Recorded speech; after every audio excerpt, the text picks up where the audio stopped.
شدت کا پخانہ پیشاب معلوم ہوتے وقت یا گیس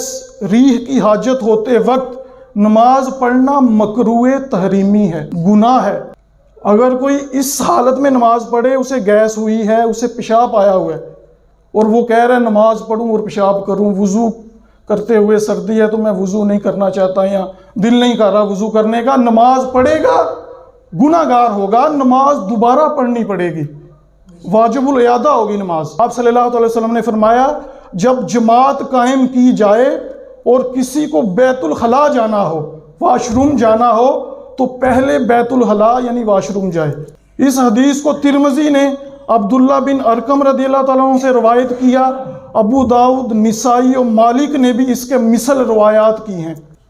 نماز شروع کرنے سے پہلے اگر ان چیزوں کا غلبہ ہو، پیشاب آیا ہوا ہے یا گیس ہوئی ہے، نماز شروع نہیں کی تو وقت میں ابھی گنجائش ہے تو نماز پڑھیں گے تو گناہ گار ہوں گے۔ اگرچہ جماعت جاتی رہنے کا اندیشہ ہو اور اگر دیکھتا ہے کہ واش روم ہو کر اور وضو کرنے کے بعد نماز کے وقت کے اندر نماز پڑھ لے گا تو جماعت چھوڑ کے پہلے واش روم جائے، نماز پھر ادا کریں۔ نماز میں اگر حالت پیدا ہو جائے اور وقت میں گنجائش ہو تو نماز توڑے، واجب ہے۔